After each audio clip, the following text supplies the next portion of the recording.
Good afternoon viewers, চলে এসেছি আমার শখের ছাদ বাগানে। আশা করি সকলে ভালো আছেন, আমিও ভালো আছি। আজকে একটি গুরুত্বপূর্ণ ভিডিও নিয়ে আমি আপনাদের সাথে হাজির হয়ে গেছি।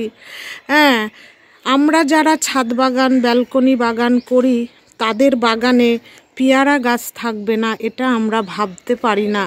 পেয়ারা হচ্ছে একটি পুষ্টিগুণ সমৃদ্ধ ফল, আর সেই গাছ যদি নিজের ছাদ বাগানে থাকে তাহলে তো কিছু আর বলার থাকে না। এই দেখুন ভিউয়ার্স, এই হচ্ছে আমার পেয়ারা গাছ। এটা হচ্ছে থাই ভ্যারাইটির একটা পেয়ারা। এটা আমার এই দেখুন ছাদের উপরে সিমেন্টের টব করা আছে, অনেক বড় টব। সেই টবের মধ্যে এই পেয়ারা গাছ লাগানো আছে। এই পেয়ারা গাছ বছরে একবার ফল দেয় এবং ফল খুব সুস্বাদু খেতে।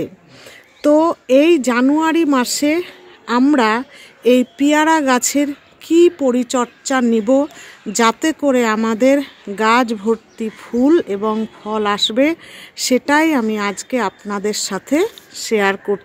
প্রথমে যে বিষয়টা মাথায় রাখতে হবে সেটি হচ্ছে পর্যাপ্ত সূর্যালোক, অর্থাৎ এমন জায়গায় গাছ রাখতে হবে যেখানে দিনে কমপক্ষে 6 থেকে 7 ঘন্টা রোদ পায়।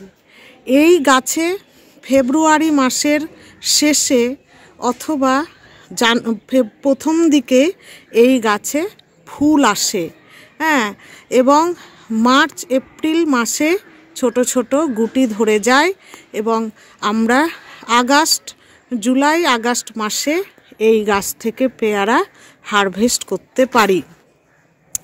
এই মাসের শেষে মানে ফেব্রুয়ারি মাস আসতে তো আর দেরি নেই, জানুয়ারির মাঝামাঝি হয়ে গেল। এখন আমাদের একটা বিশেষ কেয়ার নিতে হবে, তাহলেই কি হবে, এই গাছ ফুলে ফলে ভরে উঠবে। এরপরে যে বিষয়টা আমাদের মাথায় রাখতে হবে সেটা হচ্ছে পেয়ারা গাছে যে অবাঞ্ছিত ডালগুলো আছে, শুকনো ডাল যেসব আছে সেগুলোকে আমাদের প্রথমে কেটে ফেলে দিতে হবে। এই দেখুন ভিউয়ার্স, নিচে দিকে অনেক ডাল আছে, এই ডালগুলিতে কিন্তু পেয়ারা হয় না। এই ডালগুলিকে আমি এই যে কাঁচির সাহায্যে কেটে দিব। দেখুন গাছের গোড়া থেকে ডাল বেরিয়েছে, এই ডালটিকেও কেটে দিব।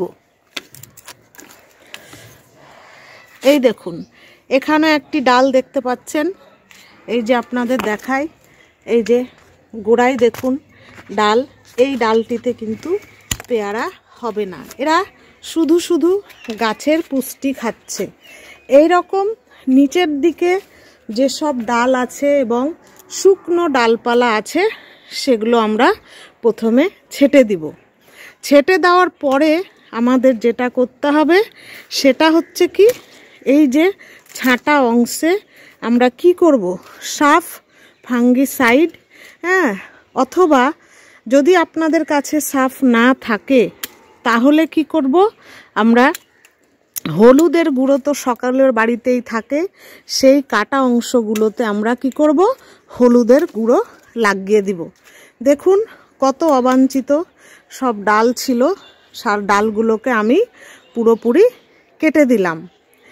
এবার যেটা সবথেকে গুরুত্বপূর্ণ বিষয় হচ্ছে সেটা হচ্ছে খাবার। এই সময় গাছে আমরা কি খাবার দিব? এই সময় গাছে খাবার দিতে হবে নাইট্রোজেনের পরিমাণ কম, potassium, calcium, sulphur, phosphorus, magnesium, zinc, এই ধরনের খাবার আমাদের বেশি দিতে হবে। তার জন্য আমরা প্রথমে কি করব, এই যে পেয়ারা গাছের গোড়া, এই গোড়াটাকে আমাদের কি করতে হবে, ভালো করে খুশে নিতে হবে। দেখুন আমার গাছের গোড়া ভর্তি মাটি হয়ে গেছে। এখন কিছুটা মাটি এখান থেকে আমি তুলে নিব। বা যেদিন আপনারা এই কাজটি করবেন তার আগের দিন কি করবেন, গাছের গোড়ায় জল দিয়ে রাখবেন।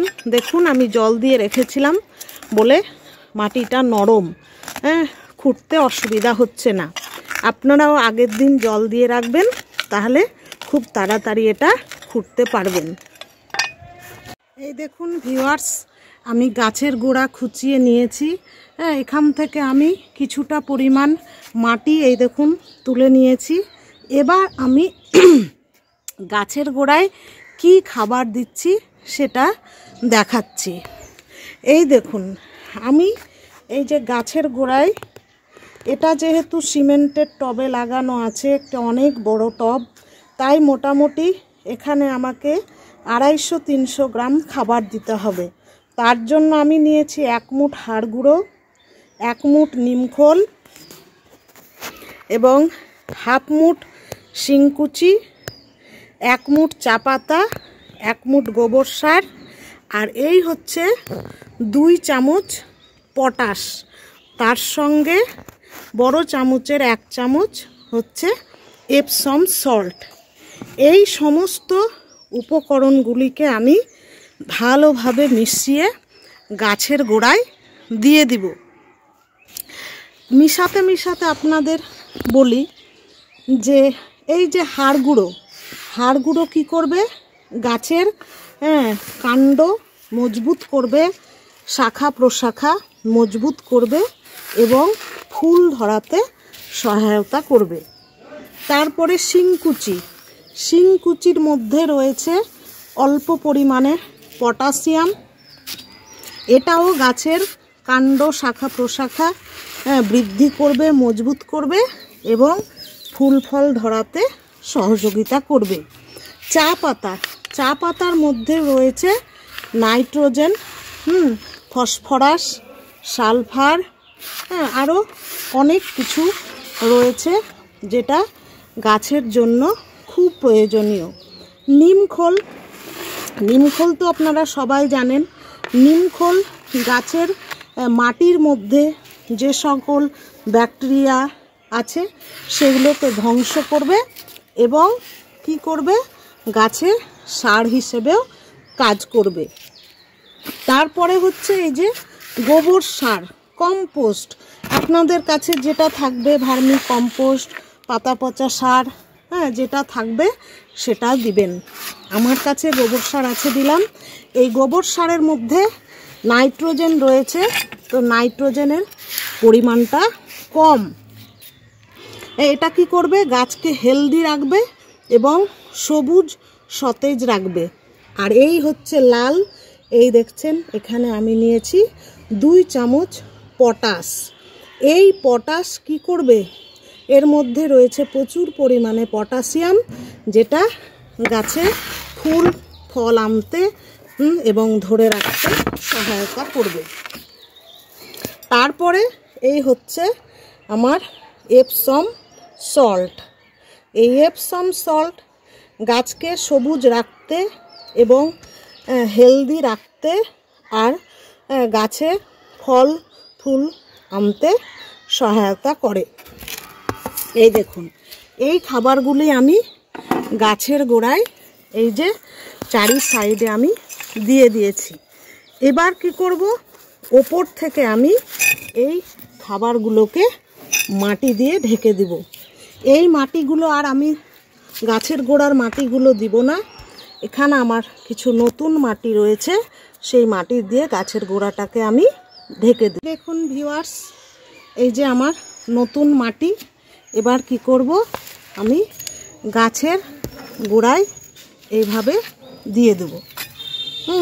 দিয়ে পুরো গোড়ায় যত সার দিয়েছি আমি, সেই জৈব সার সেগুলোকে আমি পুরোপুরি ঢেকে দিব।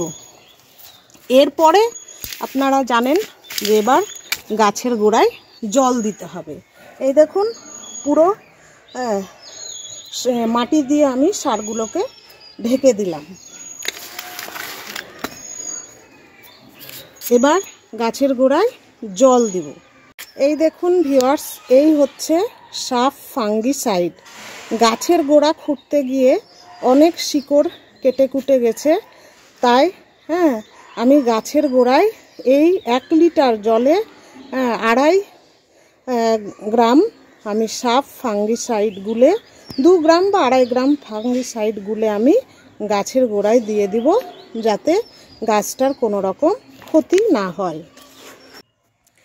এই দেখুন ভিউয়ার্স, আমি এই মগের মধ্যে সাফ ফাঙ্গিসাইডটাকে ভালো করে গুলে নিয়েছি। এটা হচ্ছে একটা 1 লিটারের মগ, এতে আমি গুলে নিয়েছি। এবার কি করব, এই গাছের গোড়ায় আমি পর্যাপ্ত পরিমাণে জলটা দিয়ে দেব। তাহলে এবার যে পরিচর্যাটা আমাদের করতে হবে সেটা হচ্ছে এই গাছে দেখুন জানুয়ারি মাসের অর্ধাঅর্ধি এখন, তাতেই কি হয়েছে, গাছে দেখুন ছোট ছোট মানে কচি পাতা চলে এসছে। হ্যাঁ দেখুন ডগায় ডগায় ছোট ছোট এই যে কচি পাতা চলে এসছে। দেখুন এই সময় গাছে কচি পাতা আসবে এবং সেই কচি পাতার সাথে সাথে কি হবে, গাছে ফুল আসবে। আর এই সময় কি হবে, পোকামাকড়ের উপদ্রব বেশি দেখা দিবে। যখন গাছে নতুন কচি পাতা আসে, যখন গাছে নতুন নতুন ফুল আসে, তখন অনেক ধরনের পোকার আক্রমণ দেখা দেয়, যেমন জাব পোকা, মিলিবাগ, মাকড়, বিভিন্ন ধরনের পোকার আক্রমণ দেখা দেয়। এই পোকার আক্রমণ প্রতিহত করার জন্য আমি কি করি, 7 দিন পর পর নিম অয়েল স্প্রে করি, খুব বেশি হলে সাফ ফাঙ্গিসাইড স্প্রে করি। আপনাদের কাছে যদি এগুলো থাকে আপনারা স্প্রে করতে পারেন। এছাড়াও যদি আপনাদের কাছে এতে না হয় তাহলে আপনারা কাকা, একতারা, প্রফেক্ট সুপার এই ধরনের কীটনাশক ফাঙ্গিসাইড পেস্টিসাইডগুলো আপনারা কি করতে পারেন, স্প্রে করতে পারেন। এবং এর সাথে সাথে আমাদের কি করতে হবে, গাছকে মাইক্রোনিউট্রিয়েন্ট দিতে হবে। যেমন একটা হচ্ছে প্ল্যান্ট গ্রোথ রেগুলেটর, ফুল আসার ঠিক 10 থেকে 15 দিন আগে আমরা গাছে একবার স্প্রে করব। 1 লিটার জলে 2 ml গুলে ভালো করে স্প্রে করব। তারপরে যখন ফুল আসবে তখন একবার স্প্রে করব। আবার গাছে যখন গুটি ধরবে, গুটিগুলো ঠিক ছোট ছোট মটর দানার মতো হবে, সেই সময় আমরা একবার স্প্রে করব। আর তার সাথে বোরন স্প্রে করব, যাতে করে আমাদের পেয়ারা গাছের গুটিগুলো ধরে রাখবে এবং বেশি পরিমাণে গুটি ফুল ফল আনতে সহায়তা করবে। এছাড়াও আমরা কি করব, আরেকটি সবথেকে ভালো মাইক্রোনিউট্রিয়েন্ট বা অনুখাদ্য, সেটা হচ্ছে আপনার সামুদ্রিক শৈবাল অর্থাৎ সিউইড এক্সট্র্যাক্ট। ওটাকে আমরা গাছের গোড়ায় মাটিতে দিব। তো এই পরিচর্যাগুলো যদি আমরা জানুয়ারি মাসে করতে পারি তাহলে আমাদের পেয়ারা গাছগুলি আগামীতে ফুলে ফলে ভরে উঠবে। আশা করি আমার ভিডিওটা আপনাদের ভালো লেগেছে। আমার ভিডিও যদি ভালো লাগে তাহলে অবশ্যই আমার চ্যানেলটিকে সাবস্ক্রাইব করবেন এবং পাশে থাকা বেল আইকনটি প্রেস করে দিবেন, যাতে করে নতুন নতুন ভিডিওর নোটিফিকেশান সঙ্গে সঙ্গে আপনাদের কাছে পৌঁছে যাবে। ধন্যবাদ।